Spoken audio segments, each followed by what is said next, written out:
Assalamualaikum warahmatullahi wabarakatuh. Halo para pendengar setia Cherry Mist. Malam ini, kami akan membawa kalian masuk lebih dalam ke dalam kegelapan, ke dalam kisah yang akan mencekam jiwa dan pikiran kalian. Siapkan diri kalian, karena apa yang akan kalian dengarkan bukan hanya cerita biasa. Inilah kisah Gelupa Mengubur Ari-Ari, awal teror mengerikan.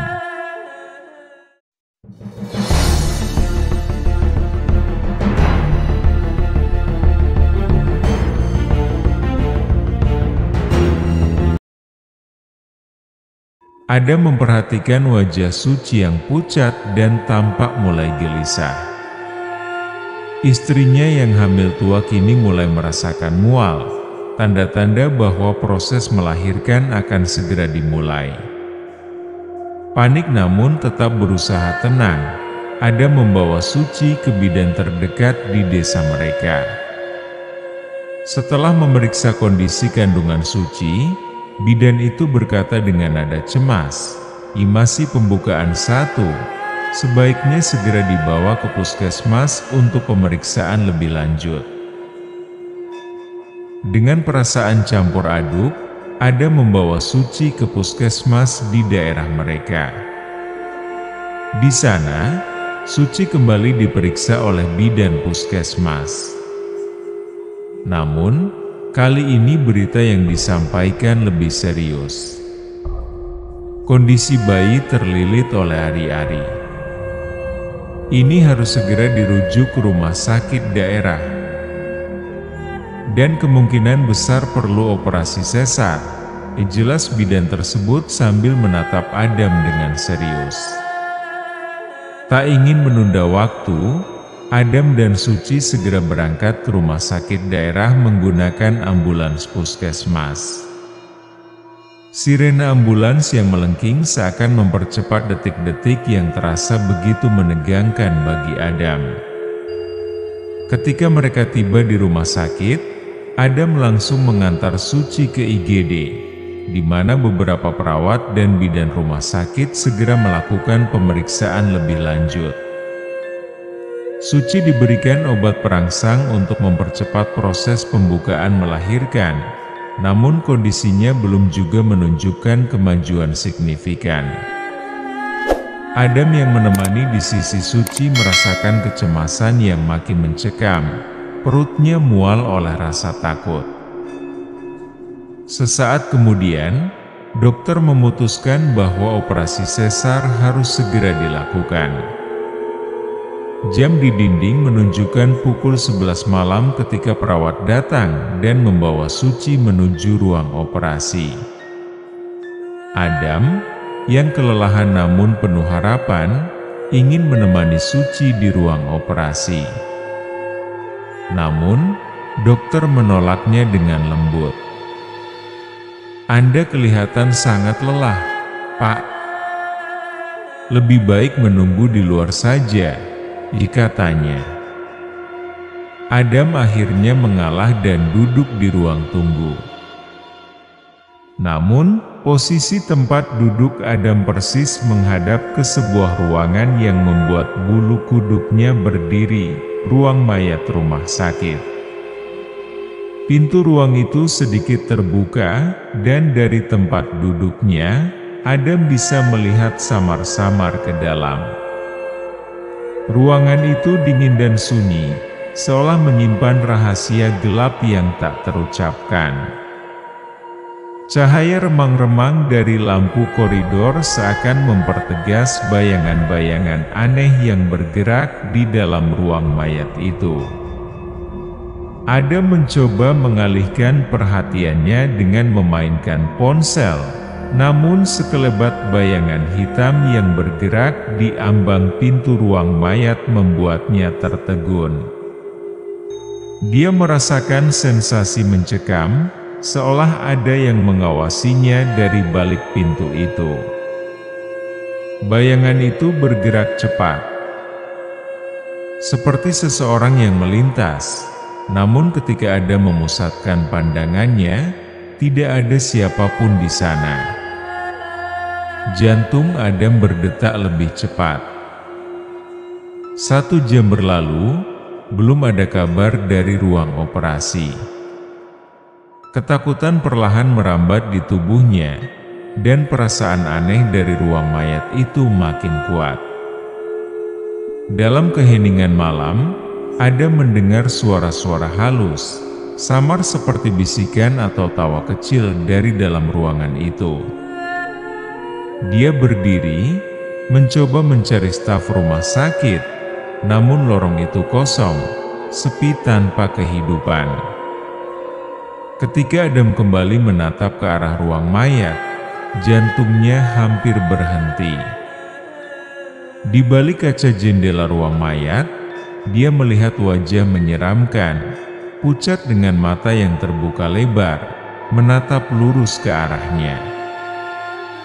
Wajah itu menempel di kaca, seakan ingin keluar, seakan memanggilnya.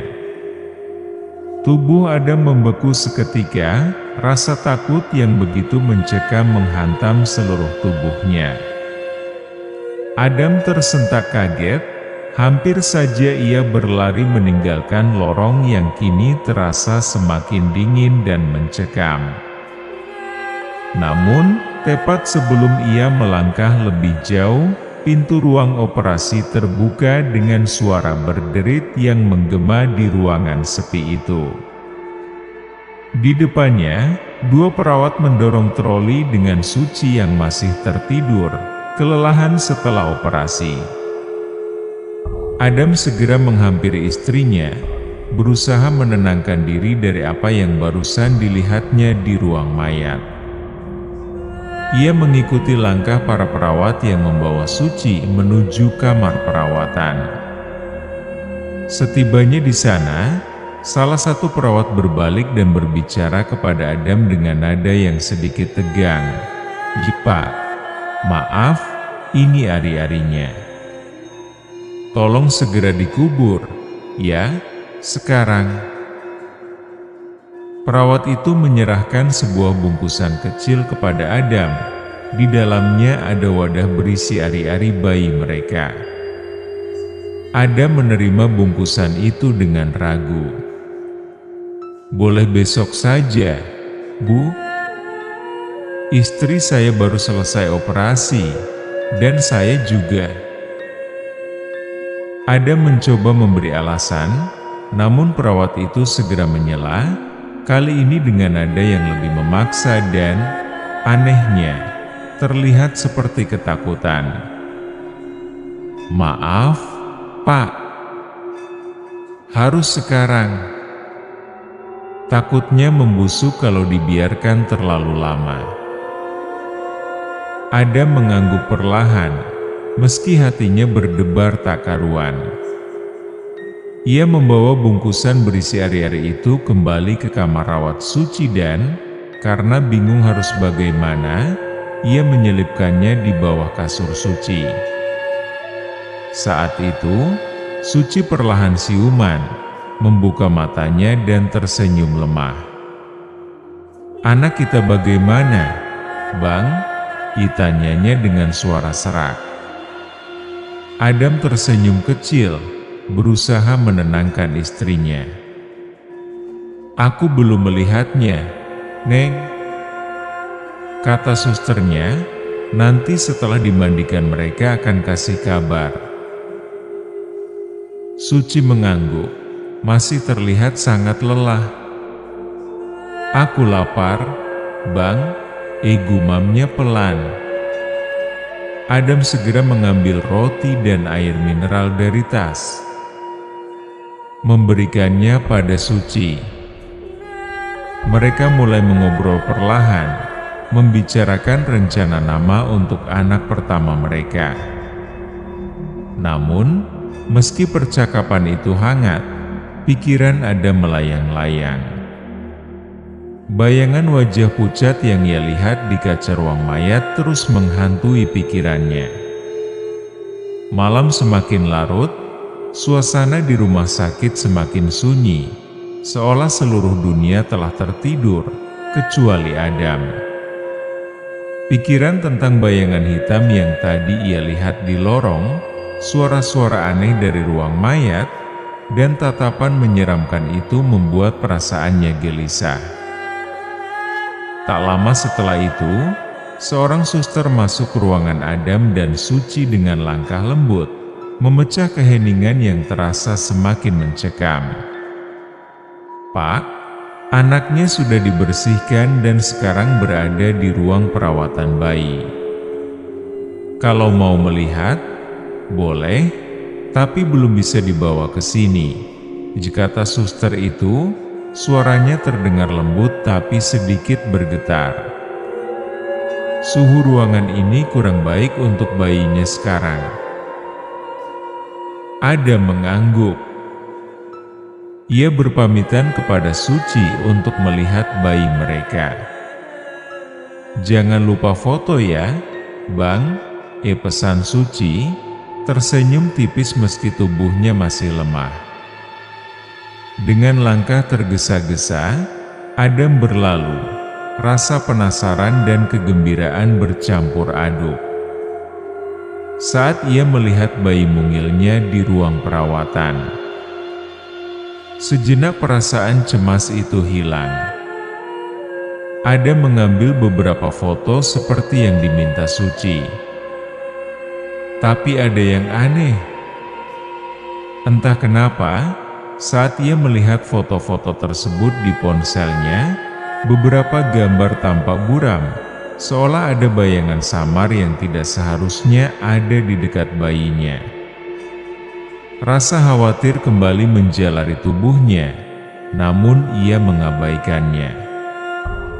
Setelah melihat bayinya, Adam kembali ke kamar perawatan Suci. Rasa lelah yang berat mulai menyerang.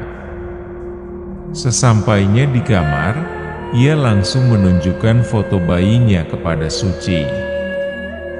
"Lucu banget, Neng, anak kita," katanya. Suci tersenyum lemah, matanya berbinar melihat foto bayi mereka. Adam pun merebahkan diri di samping istrinya di kasur yang cukup luas. Kelelahan akhirnya menyeretnya untuk berbaring, merapat ke sisi Suci.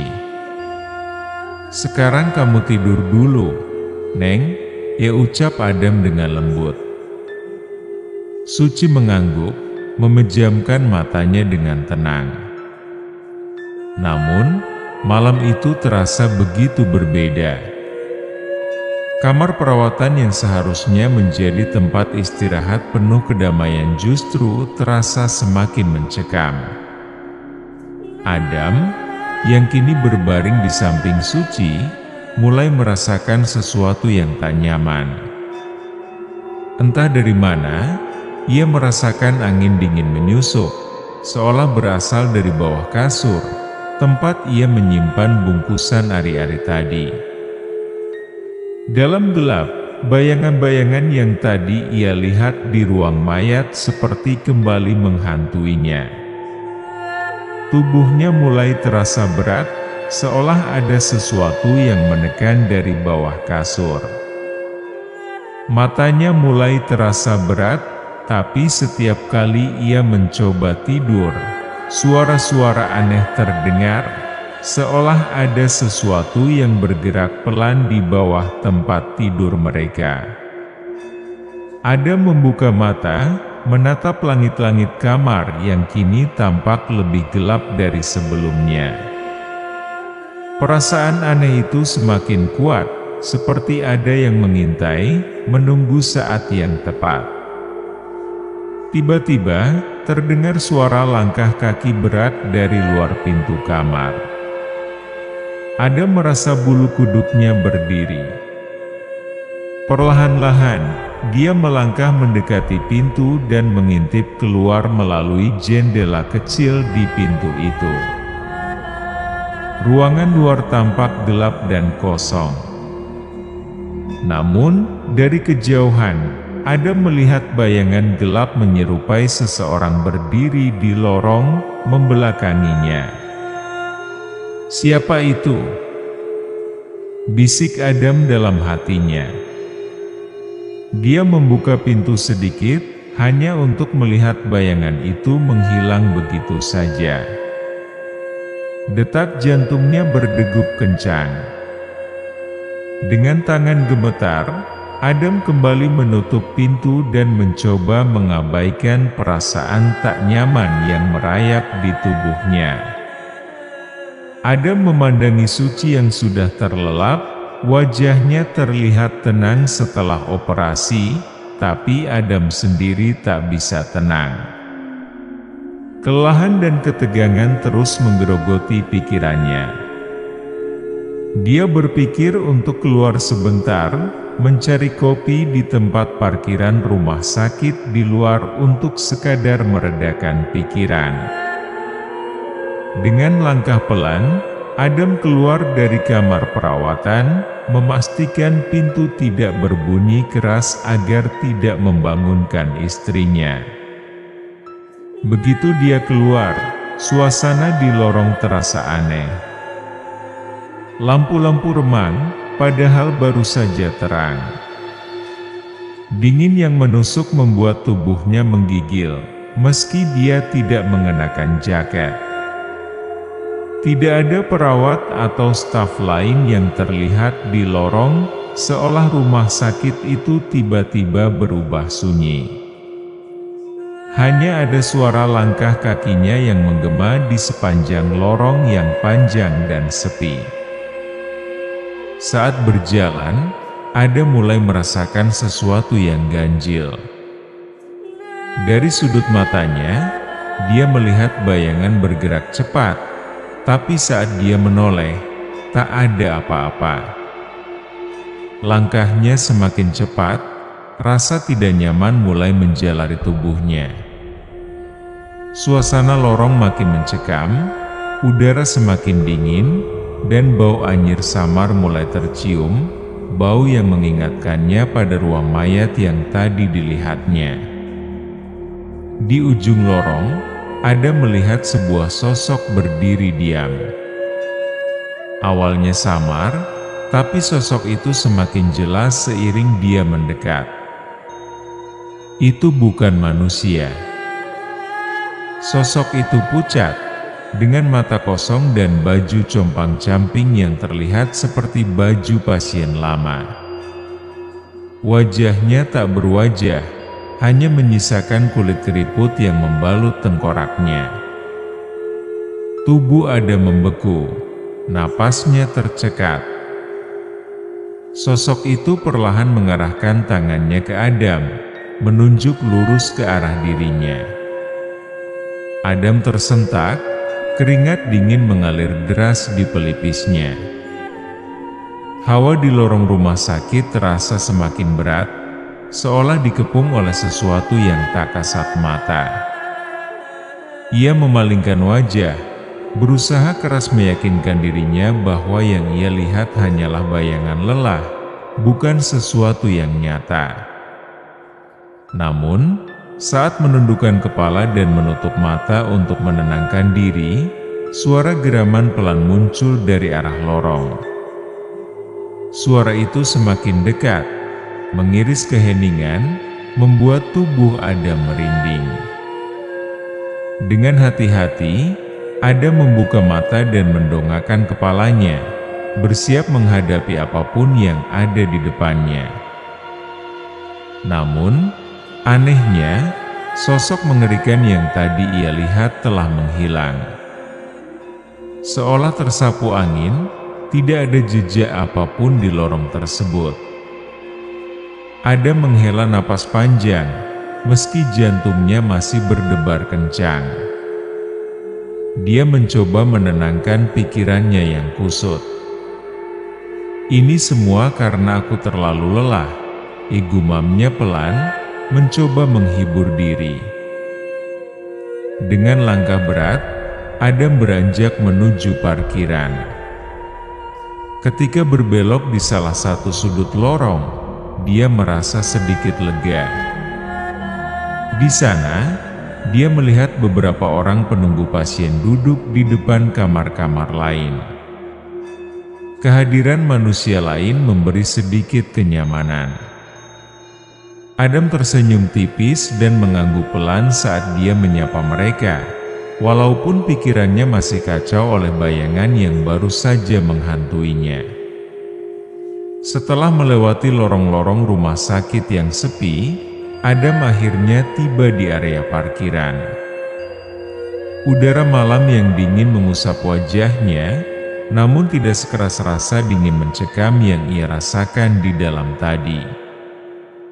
Di sudut parkiran, ada sebuah warung kecil. Adam segera mendekatinya, berharap secangkir kopi bisa menenangkan pikirannya. Sambil duduk di bangku kayu yang kasar, Adam memesan kopi hitam. "Kopi pahit, Pak?" katanya pelan, suaranya masih sedikit bergetar. Saat ia menyeruput kopi hangat itu, Adam berusaha melupakan segala ketegangan yang baru saja ia alami. Adam berjalan kembali menuju ruang perawatan suci dengan langkah sedikit lebih ringan, karena kopi yang baru saja ia minum cukup menenangkan pikirannya. Tidak ada yang aneh saat ia berjalan melalui lorong-lorong rumah sakit.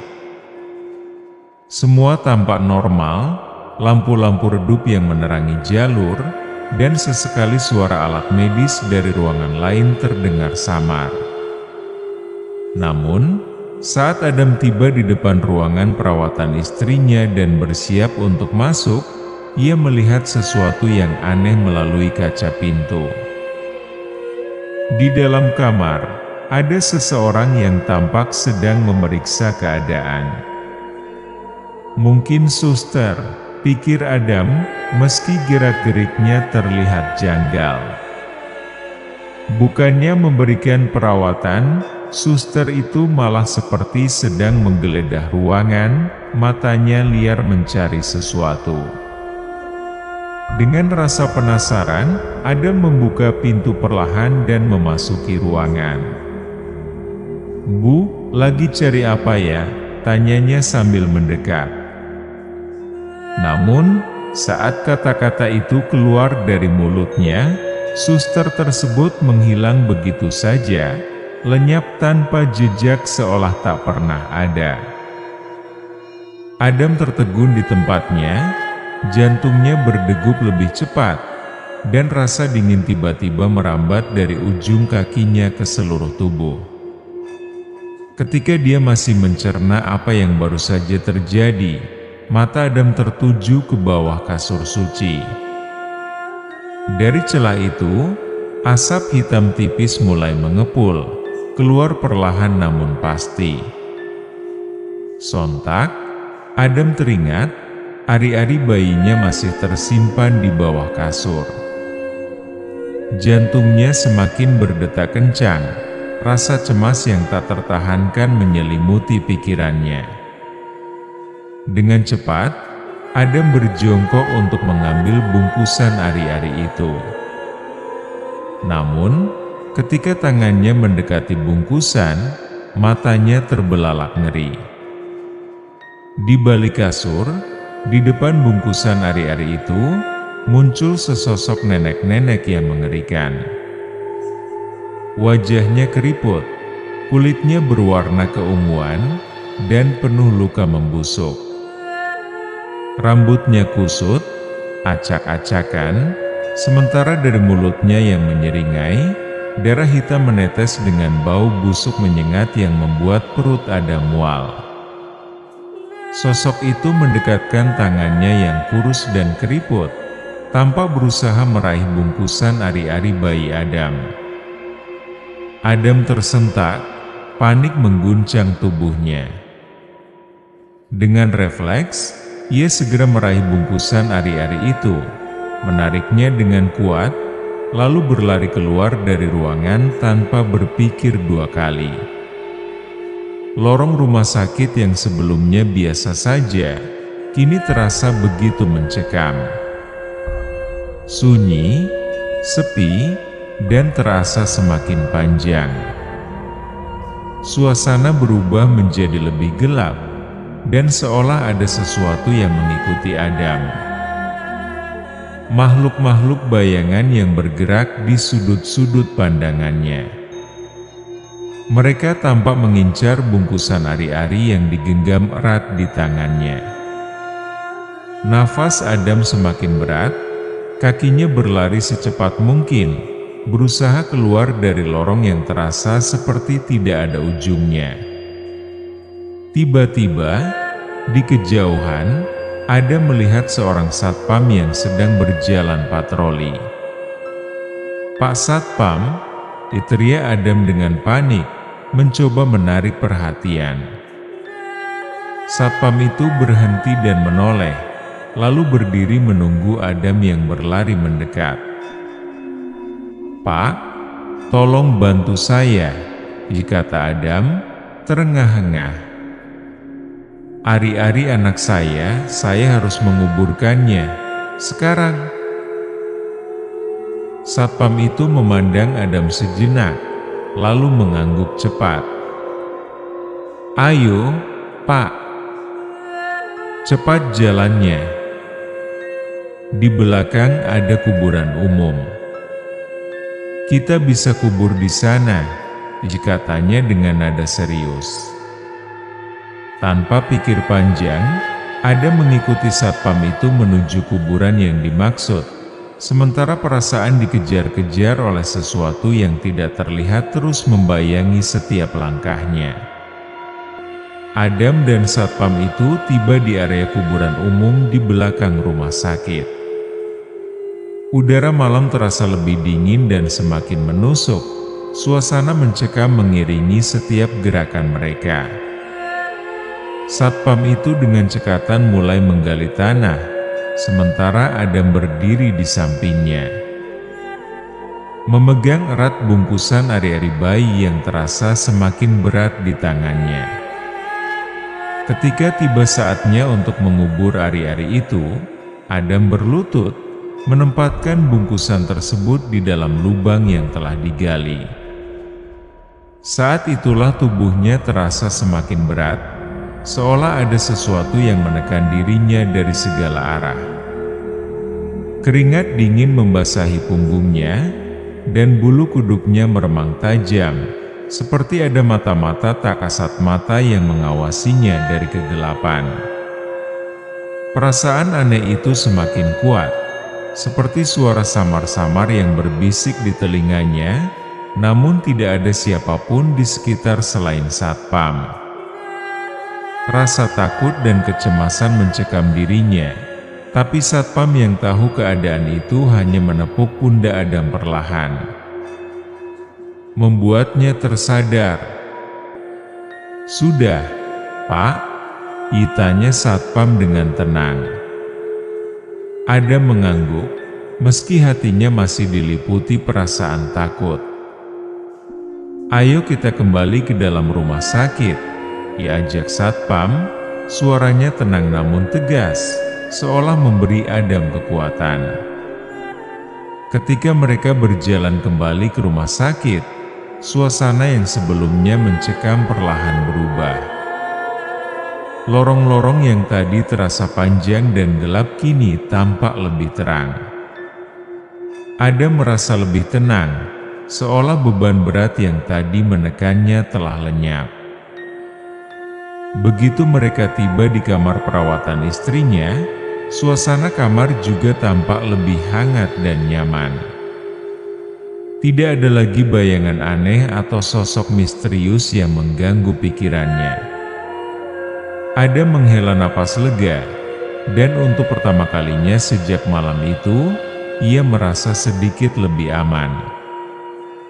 Keesokan paginya, Adam dan Suci, yang kini sudah lebih kuat setelah melahirkan, berjalan bersama menuju kamar bayi.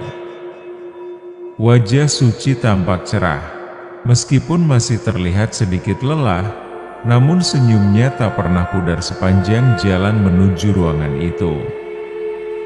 Adam menggenggam tangan Suci dengan erat. Perasaan lega dan bahagia mulai mengisi hatinya setelah malam-malam yang penuh ketakutan. Sesampainya di kamar bayi, mereka melihat bayi mungil mereka yang sedang tertidur lelap di dalam inkubator.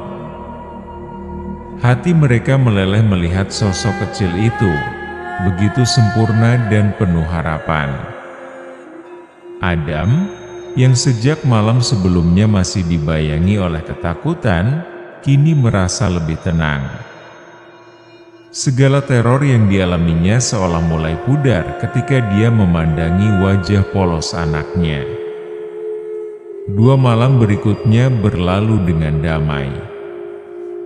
Adam setia menemani Suci di kamar perawatan, dan tidak ada lagi perasaan mencekam yang menghantui seperti sebelumnya. Lorong-lorong rumah sakit yang dulu tampak suram dan dipenuhi bisikan-bisikan aneh kini terasa lebih terang. Adam bisa tidur dengan tenang di samping Suci, merasakan kebahagiaan sebagai seorang ayah dan suami. Meskipun ingatan akan sosok-sosok menakutkan yang mengincar ari-ari itu masih membekas di sudut pikirannya, Adam tahu satu hal: keluarganya selamat. Dan malam-malam penuh teror itu kini sudah menjadi bagian dari masa lalu. Terima kasih telah mendengarkan. Belupa mengubur ari-ari. Awal teror mengerikan bersama Cherry MYST. Ingatlah, malam tidak pernah benar-benar sepi. Selalu ada sesuatu yang mengintai. Tetap bersama kami di Cherry Mist, karena masih banyak teror yang menunggu.